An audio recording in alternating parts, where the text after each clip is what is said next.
కేసీఆర్ కిట్లు కొనసాగించండి, పేరు మార్చండి. బతుకమ్మ చీర పేరు మార్చండి, క్వాలిటీ పెంచండి, కొనసాగించండి. పిల్లలకు బ్రేక్ఫాస్ట్ స్కీమ్ తెచ్చాం స్కూల్స్ లో, సబిత కనిన చాలా డీటెయిల్ గా చెప్పారు. బ్రేక్ఫాస్ట్ స్కీమ్ కొనసాగించండి. మిడ్ డే మీల్ బకాయిలు ఉంటే అవి కూడా ఇవ్వండి.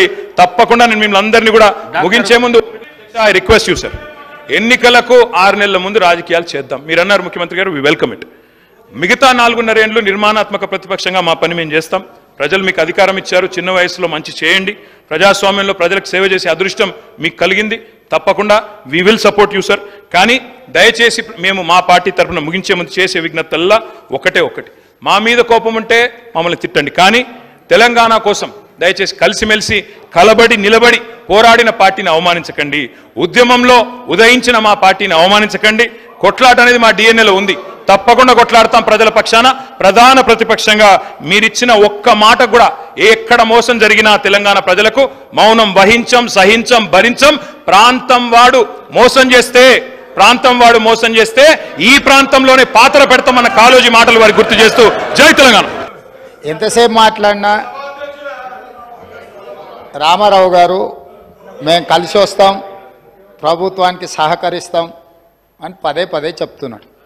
నేను వారికి ఒకటే సూచన చేస్తున్నా, మీరు కలిసి వస్తారా లేదా అనేది, అన్నం ఉడికిందా లేదా అనేది ఒక మెతుకుని బట్టి చూస్తే తెలుస్తుంది. ప్రతిపక్ష నాయకుడు సభలకే రాడు, వీళ్ళు కలిసి వస్తారని చెప్తే నమ్మేది ఎవరు అధ్యక్ష? నేను అందుకే వారికి సూచన చేస్తున్నా, వెనకాల ఉండే అక్కలు ఇక్కడ ఉండి చెప్పి ఇక్కడ ముంచి అక్కడికి తేలినరు. ఆ అక్కల మాటలు విన్నాడు అనుకో జూబ్లీ బస్ స్టాండ్లో కూర్చోవాల్సి వస్తుంది అధ్యక్ష. అందుకే అధ్యక్ష,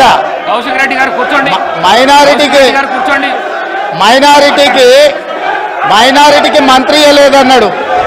2014 నుంచి 2019 వరకు ఒక్క మహిళకు కూడా మంత్రి పదవి ఇవ్వలేదు అధ్యక్ష. 5 సంవత్సరాలు ఒక్క మహిళకు కూడా మంత్రి పదవి ఇవ్వకుండా ఈ ప్రభుత్వాన్ని, ఆనాడు ప్రభుత్వాన్ని నడిపి ఈ రోజు వచ్చి మైనారిటీలకు ఇవ్వలేదని ముసలి కన్నీరు గారుస్తారు అధ్యక్ష. కాబట్టి దయచేసి అన్ని విషయాలు మాకు తెలుసు, సహకరించేది ఉంటే ప్రతిపక్ష నాయకుడిని వచ్చి సభలో కూర్చోమని చెప్పుంది అధ్యక్ష. వివేక్ గారు మళ్ళీ వెళ్ళకు రాకండి. వివేక్ గారు, ఈ ప్రాక్టీస్ మంచిది కాదు. మళ్ళీ వెళ్ళకు రాకండి. కొత్త సభ్యులకు ఇది నేర్పించకండి. మీరు సభా మర్యాదలను కాపాడండి. మీరు వెళ్ళండి. మీరు పల్ల రాజేశ్వర్ గారు మీరు వెళ్ళండి ప్లీజ్. మీరు వెళ్ళండి, సభా మర్యాదలను కాపాడండి. మీరు వెళ్ళండి. కూర్చోండి ప్లీజ్,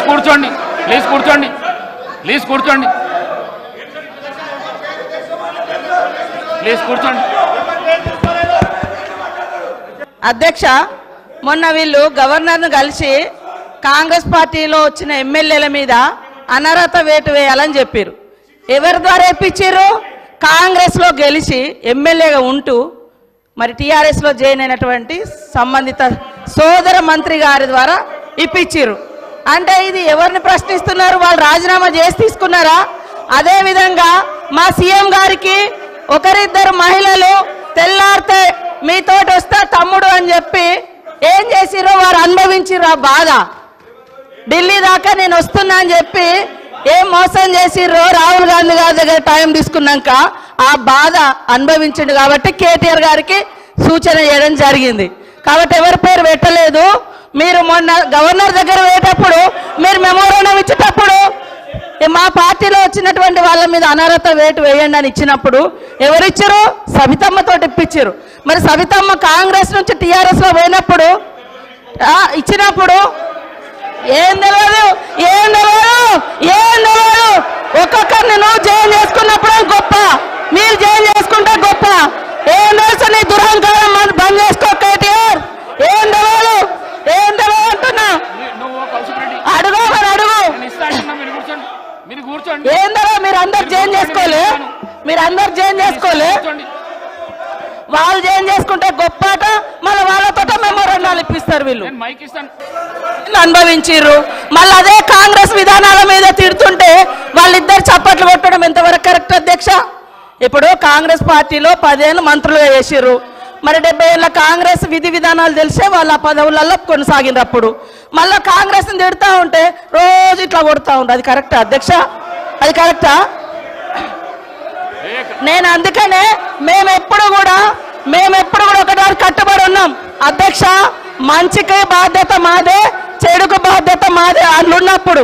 కానీ మంచి వాటికి మేము గొప్పవాళ్ళం, చెడ్డ వాటికి మాకు సంబంధం లేదు అని చెప్పుకునే కల్చర్ మాకు లేదు.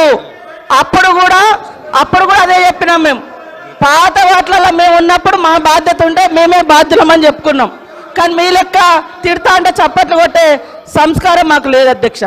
గౌరవ ముఖ్యమంత్రి గారు ఎవ్వరు పేరు పెట్టి పిలవలేదు.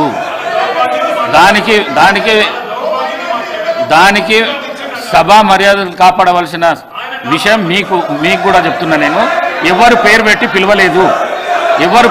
పిలవలేదు. సభానాయకుడు ఎవరు పేరు పెట్టి పిలవలేదు. శ్రీమతి సబితా ఇంద్రారెడ్డి. స్పీకర్ గారు మాట్లాడడానికి 1 నిమిషం అవకాశం ఇస్తే మాట్లాడతాను అధ్యక్ష. ఆగండి. రన్నింగ్ కామెంటరీ ఎందుకు? మళ్ళీ మాట్లాడుతున్నాం కదా, మీరు ఇంతసేపు చెప్పారు. మాట్లాడుతున్నాం కదా, ముఖ్యమంత్రి గారు మాట్లాడతారా? ముఖ్యమంత్రి గారు చెప్తున్నాం కదా. మేడం గారు ఈ రోజు ముఖ్యమంత్రి గారు ఎక్కడికి వెళ్ళి వచ్చారు? ఏ పార్టీలకు వెళ్ళి వచ్చారు? ఏ పార్టీలో చేరిండ్రు? మేడం గారు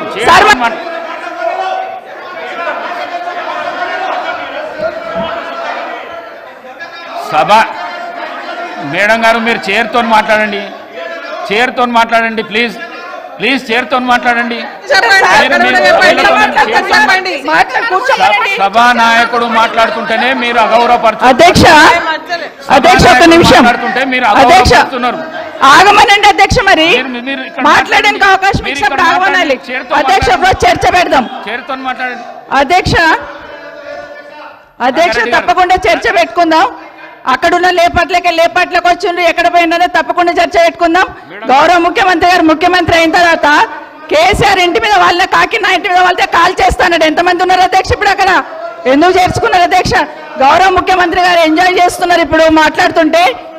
గుండె మీద చేసుకొని చెప్పాలి అధ్యక్ష. ముఖ్యమంత్రి గారు కూడా ఆ రోజు నేను అక్కగానే ఆశీర్వదించిన. ఆ రోజు పార్టీలోకి వస్తున్నప్పుడు ఒక అక్కగా ఆశీర్వదించిన. బాబు నువ్వు చాలా పెద్దగా ఎదుగుతావు, ఈ రాష్ట్రానికి ముఖ్యమంత్రి అవుతావు, రాయి పార్టీలకని ఆహ్వానించిన నేను. ఈరోజు మరి నన్నెందుకు కక్ష తీర్చుకుంటున్నారో నాకు అర్థమైతలేదు. ప్రతిసారి ప్రతి అసెంబ్లీలో 1 నిమిషం ఆగండి చెప్పనియండి. ఒక ఆడబిడ్డకు బాధ అవుతుంటే వినే స్థితిలో లేరా మీరు? ఎందుకు నన్ను టార్గెట్ చేసిండు? మాట్లాడి చెప్పండి అధ్యక్ష. ముందు కంట్రోల్లో పెట్టండి అధ్యక్ష. ముఖ్యమంత్రి గారు ఒక మాట అన్నారు కేటీఆర్ గారిని, నీ వెనక కూర్చున్న అక్కలను నమ్ముకోవద్దు, మోసం చేస్తున్నాను. ఏం మోసం చేసినాం అధ్యక్ష? ఏం ముంచినాం అధ్యక్ష? ఈయనను ముంచినాం అధ్యక్ష. ఈయనను బతిన్లాడి పార్టీలోకి రా తమ్ముడు అని చెప్పి, నువ్వు వస్తే భవిష్యత్తులో ఈ పార్టీకి నువ్వు ఆశాకిరణం అవుతావని చెప్పి పార్టీలోకి ఆహ్వానించినా లేదా గుండె మీద చేసుకొని చెప్పమనండి అధ్యక్ష. ఎందుకు టార్గెట్ చేస్తున్నావు? ఏం మోసం చేశాం? ఇప్పుడు కాదు అధ్యక్ష, ఎలక్షన్లు వచ్చినప్పుడు కూడా నా కాన్స్టిట్యూన్సీ అట్లేగా అధ్యక్ష. సభదాకా పొద్దున ఒక మాట మాట్లాడుతుంది. ఏం మాట్లాడినాం? పొద్దున ఒక మాట, రాత్రి ఒక మాట. ఎవరిని అవమానిస్తున్నావు ఒక్కసారి ఆలోచించండి ముఖ్యమంత్రి గారు. ఎందుకు అవమానిస్తున్నావు? ఎందుకు కక్ష? ప్రతిసారి టార్గెట్ చేస్తున్నావు. ఈరోజు ఏం మోసం చేసినాం? మేము ఆడబిడ్డలం, విత్డ్రా చేసుకోవాలి అధ్యక్ష. ప్రజా జీవితంలో ఉన్నప్పుడు వ్యక్తిగత సంభాషణ ఉంటుంది, ప్రజా జీవితంలో చర్చ ఉంటుంది. సబితక్క ఈరోజు నేను నిన్ను కాంగ్రెస్ పార్టీలకు రమ్మన్నా పెద్ద లీడర్ అవుతావు అని చెప్పినా, పార్టీకి నీకు భవిష్యత్తు ఉంటుందని చెప్పినా అని చెప్పింది. అది వాస్తవం.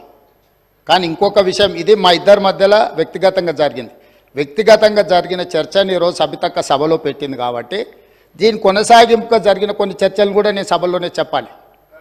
2000 వారి మాట విశ్వసించి సొంత అక్కగానే భావించి కుటుంబ సంబంధాల నేపథ్యంలో ఇతర రాజకీయ పరిణామాల నేపథ్యంలో నేను కాంగ్రెస్ పార్టీలో ఆనాడు తెలుగుదేశం పార్టీ సభను ఆర్డర్లో పెట్టండి సార్, వాళ్ళు కూర్చోబెట్టండి సార్. వాళ్ళు మాట్లాడేటప్పుడు వాళ్ళు లేస్తారు, వాళ్ళు మాట్లాడేటప్పుడు వాళ్ళు లేస్తారు, వాళ్ళు మాట్లాడేటప్పుడు వాళ్ళు లేస్తారు సార్. కూర్చోబెట్టిరు అధ్యక్ష, కూర్చోబెట్టిరు అధ్యక్ష వాళ్ళని. కౌశిక్ రెడ్డి గారు కేటీఆర్ గారు కూర్చోబెట్టిరు అధ్యక్ష. కూర్చోండి ప్లీజ్ మీరు కూర్చోండి. మీరు గౌరవ సభ్యులు మీరు మాట్లాడుతూ ఇప్పుడు కూర్చోబెట్టిరు అధ్యక్ష. సభ్యులు అడిగిన దానికి జవాబు అయితే ఇవ్వాలి కదా. 2018 శాసనసభ ఎన్నికల్లో కూర్చోండి కౌశిక్ రెడ్డి గారు, నేను కొడంగల్ శాసనసభలో ఓడిపోయిన తర్వాత కూర్చోండి. 2019 పార్లమెంట్ ఎన్నికలు వచ్చినప్పుడు కాంగ్రెస్ పార్టీ నన్ను పార్లమెంట్ పోటీ చేయమని అన్నప్పుడు ఇదే సబితక్క ఇంటికి వెళ్ళి ఇదే సబితక్క నన్ను పిలిచి నువ్వు మల్కాజ్గిరి పార్లమెంట్ లో పోటీ చేయి, ఎన్నికల్లో నీకు అండగా నిలబడతా అని నాకు మాట ఇచ్చి పార్టీ నన్ను ఎంపీగా డిక్లేర్ చేసిన మరుక్షణం టిఆర్ఎస్ తో మాట్లాడుకొని పోయి టిఆర్ఎస్ లో చేరింది అధ్యక్ష.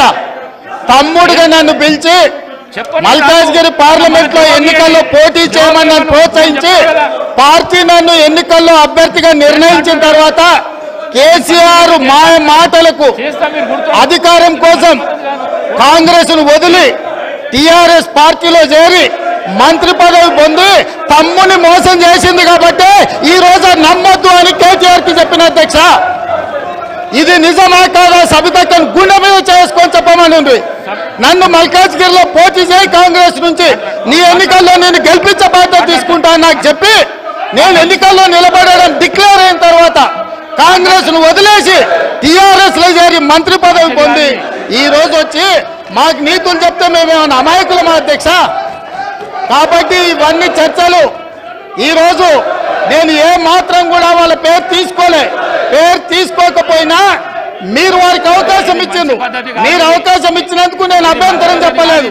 ఇంకేమైనా చర్చ ఉంటే ఇప్పుడు కొత్త గవర్నర్ గారు వస్తున్నారు, ఎయిర్పోర్ట్కి వెళ్తున్న గవర్నర్ గారిని రిసీవ్ చేసుకోవడానికి మళ్ళీ వెనక్కి వచ్చి అన్ని వివరాలు నేను అన్నిటికీ సమాధానం చెప్తా.